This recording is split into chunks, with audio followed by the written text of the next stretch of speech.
fazer isso liberando o sábado na prática. Então, trabalhadores passavam a trabalhar de segunda a sexta. Isso é sensacional para uma realidade do operário. Depois a gente conseguiu reduzir a jornada de trabalho de 40 para 30, 6 horas diárias, dando mais tempo para lazer e tal. Numa situação de crise econômica, há uma contradição com isso. Por quê? Infelizmente, mas na sociedade que a gente vive, as pessoas acabaram, ao ter a diminuição da jornada, foram pegar outro trabalho.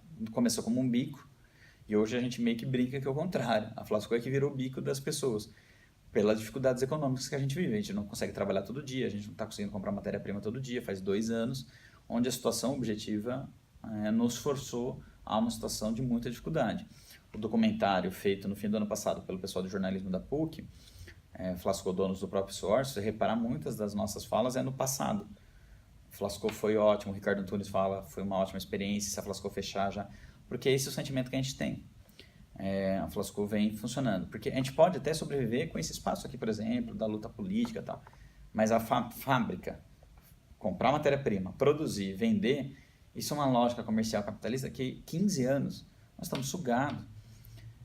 Pela dificuldade de maquinário, não tem investimento, não teve política pública. A gente teve inúmeras vezes, eu fui umas 15 vezes em reunião do BNDES, em Brasília, todo ano a gente fazia uma caravana, faz 3 anos aí, acho a última que nós fizemos, em 2015, não, em 2016, no momento da queda da Dilma, eu fiquei lá, e tentando últimas canetadas lá, últimas coisas para tentar resguardar. A gente criou um grupo de trabalho. Agora, voltando lá para falar desse grupo de trabalho do Lula, quando o Lula recebeu aquela carta, aquela comissão lá, antes de eleito, resumindo, ele vai receber uma comissão de trabalhadores da CIPLA no dia 11 de junho de 2003. Vão 10 ônibus de Joinville para Brasília, toda uma logística, tá um baita ato, tem a foto ali. Aí, na volta, um ônibus, em vez de voltar, todo mundo volta lá para Joinville, um ônibus vem para Flasco e ajuda no processo da ocupação aqui. Por isso que a ocupação é no dia 12, é no dia seguinte dessa reunião com o Lula. Na reunião com o Lula recebe e tal, conhecia muitos da época da CUT, do PT e tal, das lideranças, do movimento, e ele fala, cara, mas não dá para eu... Né? Ele usa a expressão seguinte, a estatização sob o controle dos trabalhadores não está no cardápio do governo. Se eu fizer isso com vocês, amanhã vai vir um monte. Aí dá uma risada geral, porque a gente vira e fala, bom, mas é exatamente isso que a gente quer. E ele fala, eu não fui eleito para isso. O meu vice é um empresário e a gente vai ter que conciliar isso. Não dá para sair ocupando fábrica. Eu não vou conseguir garantir. Então, vamos dizer, não é sem ingenuidades e novidades. Isso foi no dia 11 de junho de 2002. Quantos anos vocês tinham? Então, lá atrás, nós passamos durante todo esse período, os 2 mandatos do Lula, 1 mandato e meio aí da Dilma. Ao mesmo tempo, estava criando a SENAI, Secretaria Nacional de Economia Solidária. E a SENAI, com o Paul Singer, recém-falecido, veio aqui em debate, tivemos sempre muita reunião, muita briga de divergências de como fazer e tal. O fato é que não se estruturou, por exemplo, na esquina aqui tem uma cooperativa de 10 mulheres de costura. Nós somos totalmente favoráveis, é uma geração de renda e tal. O crédito que elas conseguiram no BNDES, 10 mil reais, é suficiente ali. 10 mil reais mal paga, né? A gente aqui não paga, se juntar a cesta básica, que é 4, sabe, não... a gente precisa ter uma política pública de estruturar a política industrial das fábricas ocupadas no Brasil. Quem diz isso depois agora de vários anos, a gente dizia isso desde 2002, existe um grupo que chama GPET, a sigla, Grupo de Pesquisa de Empresas Recuperadas por Trabalhadores. Eles fazem uma pesquisa, um mapeamento no Brasil, vão apontar que tem 60 casos no Brasil, com diferentes perspectivas políticas e ideológicas, perspectivas econômicas, tiveram ou não investimento, tiveram políticas públicas, qual a forma jurídica, e eles criam 4 tipologias. E a Flasco está sozinha, junto como resistência das fábricas ocupadas, com a Cipla Interfibra, como uma tipologia própria, dizendo que é a mais avançada, politicamente, ideologicamente, que tem as condições objetivas mais difíceis, mas é a que se colocou enquanto movimento de luta e que mais se parece com as experiências argentinas, da qual eles estavam defendendo como uma estruturação. E a conclusão dizendo que precisava ter uma política pública para isso, investimento e tal.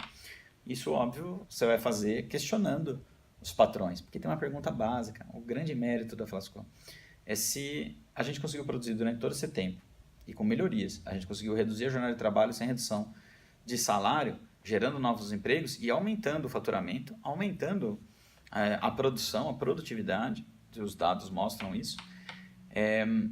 Então, com o investimento, a gente consegue fazer. Tendo demanda das compras de mercado, a gente tem as condições para fazer.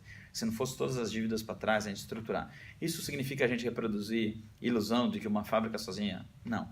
Não há socialismo no nosso país, muito menos uma fábrica ocupada sobrevive sozinha. A gente sempre fala isso. Porque a gente não tem ilusão de que a fábrica sozinha, assim como várias lutas por terra, por moradia, luta estudantil, ela é um meio, né? Ela não é um fim em si mesmo. Você tem que transformar essa sociedade. O capitalismo é uma sociedade falida, ela tem de forma inerente uma contradição entre capital e trabalho, e a gente tem que enfrentar isso. Na sociedade capitalista, a Flasco não sobrevive, ela resiste. Então, há 15 anos, a gente podia ter durado 2, 3, a gente não imaginava quanto tempo ia durar, mas a gente resiste. E com isso, a gente conseguiu, para fazer essa resistência de forma coerente, a gente tinha que dar um uso social para toda a fábrica. Então, nas relações de trabalho, a Flasco ela tem a sua vantagem pelos trabalhadores em si, por você, a sua hora de trabalho, você fizer a conta, né, colocar no papel, você ganha mais do que em outras fábricas, porque a sua hora é menor. A gente paga consegue pagar o piso da categoria química para trabalhar uma jornada menor. A gente fez um negócio que chama uma aproximação salarial, um achatamento, mas no sentido de que os de baixo também levam, senão não rebaixamento. Na Cipla isso era muito significativo. Tinha diretores que ganhavam 15 mil reais em 2002. E tinha trabalhadores terceirizados que não ganhavam o salário mínimo, que na época seria aí 500 reais. Então dava uma diferença de 30 vezes entre o menor salário da fábrica e o maior salário da fábrica. A gente conseguiu achatar isso para 5. E falou, quem quiser foi. E vários fosse embora. E vários diretores foram embora, mas vários ficaram, advogados, o pessoal que tinha um salário mais alto. Então lá, e todos os terceirizados foram incorporados como trabalhadores com carteira assinada pela Cipla. Isso é muito significativo. E então ficou uma proporção de 5, entendendo de diferentes responsabilidades. E o maior salário é do ferramenteiro, como uma profissão qualificada da produção, né? A profissão da produção mais qualificada. Aqui na Flasco a gente vai usar o mesmo método e aqui a gente conseguiu fazer em 3 vezes.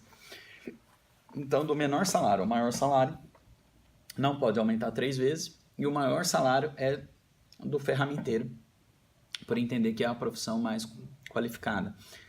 Nós defendemos essa estratégia, quer dizer, da produção. Não tem uma dissociação entre produção e o trabalho administrativo, advogado, o trabalho intelectual. Não, é uma divisão de trabalho, né? Isso em que ano? A gente faz isso desde a ocupação e mantém essa proporção aí até hoje. Então, tem as questões individuais. Assim. Segundo, que é numa perspectiva de luta, essa experiência que leva para que outras fábricas também façam isso. E o principal incômodo para os patrões e para a burguesia é justamente isso, porque se a gente mostra que uma fábrica é possível... A gente, quando ocupou, os trabalhadores não estavam recebendo R$50 por semana. Então não sabia, não tinha previsibilidade nenhuma, não tinha... Não. A gente conseguiu, em maio de 2007, está no auge, e eu vou falar da intervenção, que nós sofremos aqui, a gente estava com um faturamento que na época não chegava a 100 mil no momento da ocupação, a gente chegou em R$1 milhão mensais, que na época era o ponto de equilíbrio, que seria hoje aí 1 milhão e 800, 1 milhão e 700 mil, que é o ponto de equilíbrio aí. Você conseguia pagar todas as contas, né? Então você estava redondinho do que você tinha de faturamentos, pagava as dívidas, fazia os acordos, igual uma empresa mais ou menos aí convencional, no sentido de refinanciar as dívidas para trás, negocia com fornecedores, estava tudo mais ou menos dentro de um controle aí, né?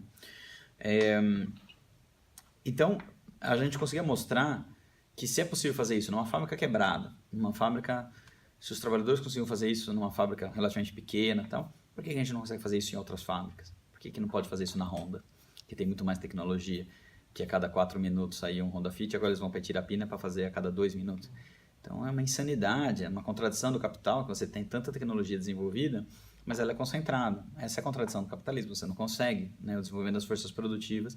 Na verdade, não é desenvolvimento das forças produtivas no capitalismo, ele já esgotou, né? É destruição das forças produtivas. Vai destruir um parque fabril com 5 mil trabalhadores. Destruir forças produtivas significa destruir a força de trabalho também, né? Então, as demissões, o capitalismo precisa disso. Em última instância, no chavão que todo mundo entende quando a gente conversa, é isso. Eu preciso rebaixar sempre salário para dizer o seguinte: se você não quiser o salário de R$1.500, tem quem queira lá fora, eu tenho desemprego estrutural, Então, eu tenho o poder de demitir a hora que eu quiser. Então, no mercado de trabalho com alta rotatividade, eu consigo estruturar e fazer isso.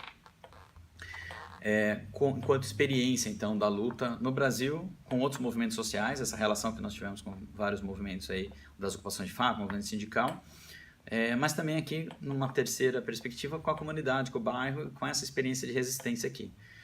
É verdade, se a gente sair andando aqui, né, que tem gente às vezes que nem sabe direito como é Flasco, o que é. E nós temos até parcela de responsabilidade nisso, né? Agora, a luta da Flasco, se você põe no Google ou se você conversa com tanta gente, tantas pessoas conhecem, tá? Por que isso? Como é que se relaciona isso? A gente fala que tem um tripé da luta da Flasco aqui, pelas relações de trabalho, pela luta de moradia da Vila Operária, que eu vou falar então, e a Fábrica de Cultura, Esporte, Lazer e Educação. Nós pegamos os galpões que estavam abandonados para dar um uso social e fizemos, inclusive formalmente, ali alguns convênios, parcerias, mas mesmo assim, espaços para todos os coletivos culturais. Virou uma tradição fazer o festival cultural, que conseguimos fazer por 7 anos seguidos, 8 anos seguidos, acho que foi o 8º. O ano passado a gente não conseguiu, esse ano provavelmente a gente também não vai fazer nos modos como a gente fazia. Uma semana, ou sexta, sábado, domingo. A gente chegou em 2015, 2014, nós fizemos mais atividades culturais durante um ano do que a Prefeitura de Sumaré, do que a Prefeitura de Americana, do que a Prefeitura de toda a região. Menos Campinas pelo porte, pela quantidade, mas proporcionalmente. A gente tinha cine debate, cine fórum, cine infantil, peças teatrais todo mês, fizemos muita coisa, virou um espaço, né, na periferia, de espaço de resistência. Então, tivemos atividades esportivas aí, que chegou uma época que tinha 400 crianças matriculadas ao mesmo tempo, então, com várias atividades esportivas e tal. Conseguimos então desenvolver essa relação com a comunidade. Atividades de educação, cursos de formação, encontros de juventude, de estudantes, de diferentes forças políticas. Virou sempre um espaço assim, queremos fazer com toda a precariedade, não é um hotel, né? Mas por que todo mundo quer fazer encontros aqui? Pelo significado político que representa, fazendo uma fábrica ocupada e tal. E a gente estava até listando isso agora, a gente já teve mais de 40 encontros de juventudes e de movimento estudantil aqui. Isso é bastante significativo para a gente, né? Mas o outro, né, o outro tripé é a questão da moradia. Eu dizia que uma propriedade, né, um retângulo aí de 140 mil metros quadrados, 1/3 é a planta industrial, 3/4 estava abandonado, e a gente começa a falar o que a gente vai fazer com esse terreno, porque a gente precisa dar um uso social para esse terreno, na luta de moradia. Daqui a pouco alguém, seja de forma desordenada, de oportunistas, vai vir ocupar o que vai fazer, mas também a questão da criminalidade. A gota d'água foi que aconteceu um estupro nessa propriedade, que em última instância era da fábrica, mas não tinha qualquer controle, era um espaço abandonado. E justamente é algo que a gente combate, de que o espaço abandonado serve para tráfico, para desova de cadáver, para crimes, etc. Então, não é uma discussão moral da questão das drogas, nada, é muito mais grave que isso. Na periferia a gente sabe como é que funciona.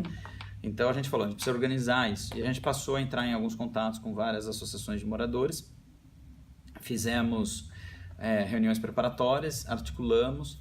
Não eram, como hoje é um movimento de moradia muito mais organizado, né? Mas a gente conseguiu organizar e fizemos a ocupação na madrugada, aquelas cenas mesmo, assim, lona preta, vindo na madrugada, saíram os ônibus, organizamos tudo isso com várias famílias. E tem as famílias desde essa primeira noite, como a Neuza, que até hoje é a presidente da Associação dos Moradores aí, a gente organizou essa ocupação. E hoje moram 564 famílias, mais de 2.000 pessoas no terreno da fábrica. É a única ocupação de moradia dentro de uma fábrica ocupada. Se a Flasco também foi a única que resistiu aí, depois eu vou falar da intervenção. Então, está vinculado, né? Não tem como deixar de vincular o que é essa relação por tudo que significa a luta da Flasco e da Vila Operária. Construímos essa luta junto. Primeiro, né, tem alguns episódios também, aí não vou aprofundar tanto, mas assim, chegou a polícia no dia seguinte, como chega nas ocupações. Aí vai notificar o proprietário. Quem é o proprietário? Aí a Flasco está sobre a gestão dos trabalhadores. Aí vieram falar com a gente. A gente falou, não, a gente que organizou. Não, mas como isso? Não pode, é crime. Aí queriam falar que a gente estava fazendo loteamento ilegal. Não estamos cobrando nada. Estamos organizando para que esse terreno tenha uma função social, né? No direito a gente brinca muito, mas é verdade. Eu tenho uma fala do saudoso Chico Lessa, advogado do Movimento das Fábricas Ocupadas, que faleceu há 3 anos, e que dizia o seguinte, né? Cola a Constituição na testa e isso te mandei de cabeça erguida. Então, no mundo do direito, é isso, cabe tudo lá na Constituição. Então, estamos dando efetividade ao direito social da propriedade, né? Então fizemos um combate muito grande, tinha muita dificuldade no início. Depois de estruturar minimamente, tem o Vinícius Camargo, que é um arquiteto, militante ali na época, e que ele ajudou a organizar. Então, até hoje, você anda na Vila Operária, ela é muito fácil para regularizar, porque ela tem o arruamento suficiente, tem a distância das calçadas, os lotes são padronizados. Então tá facinho para regularizar, tem uma foto aérea, um antes e depois, que a gente sempre usa nas apresentações, que mostram bem como foi bem planejado e se respeitou isso. Como foi a relação com a comunidade, com o entorno do bairro? Então, quando teve atrito nessa época, porque é o senso comum do que era invadir a terra, o que era, a mesma coisa aqui da fábrica. Mas até hoje, o que todo mundo falava assim, eu nunca entendia muito bem, sei que estão os trabalhadores lá tocando, tem as dívidas, tentam pagar. A gente paga a dívida trabalhista da época patronal, então muita gente falava assim, meu fulano, meu tio, meu filho tá recebendo e vocês estão tocando lá, mas não sabiam muito bem, assim. Com a questão da Vila Operária e essas atividades culturais, sempre foi uma forma de aproximar como um espaço assim, lá são os trabalhadores, ou num senso comum negativo, uma terra meio sem dono, lá todo mundo meio faz o que quer, tem uma série de atividades. Então, talvez com diferentes formas de interpretar, mas se sabia que tinha alguma coisa. Da Vila Operária, no início, era uma ocupação, um processo de luta muito grande. Então, tiveram muitos atos públicos, cobramos a prefeitura, cobramos o judiciário, abre até hoje, tem um inquérito civil no Ministério Público, 3805. Então, desde 2005, a ocupação acontece, não falei a data, 12 de fevereiro de 2005. Então, completou agora 13 anos. Né?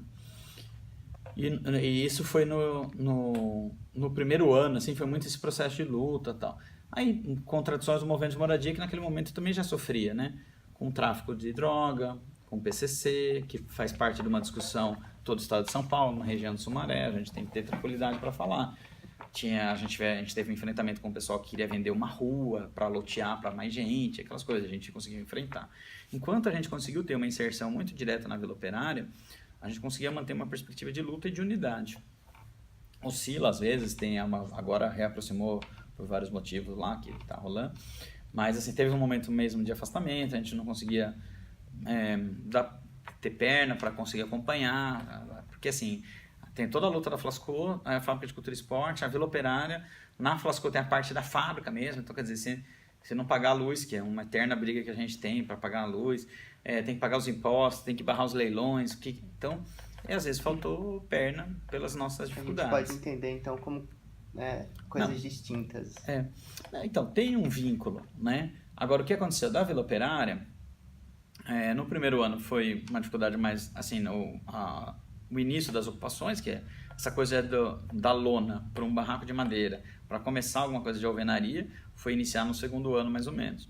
E nesse segundo ano, começou as brigas por água, luz, a forma de regularizar isso. Nenhum ser humano vive sem água e sem energia.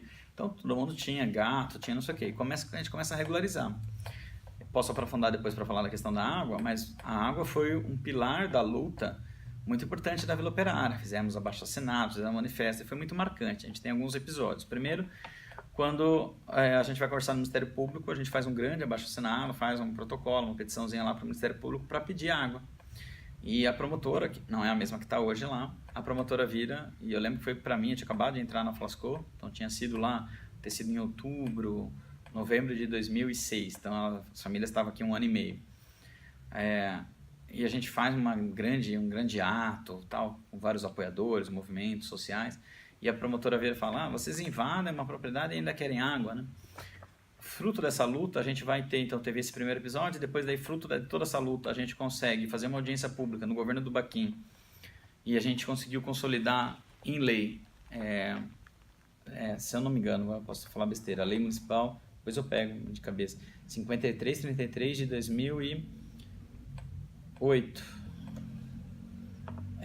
Foi uma lei que no município toda ocupação de moradia a prefeitura é obrigada a fornecer água para a população. Nenhum ser humano vive sem água, é um direito universal e tal. E a gente conseguiu isso fruto da luta da Vila Operária para toda a cidade. E daí depois disso a gente conseguiu que começasse a individualizar as águas. Hoje a gente tem água individualizada, o saneamento é através de fossa, então precárias, então a gente luta pela situação do saneamento, depois a gente conseguiu luz também individualizada, e no governo da Cristina Carrara a gente conseguiu iluminação pública, com muita luta também.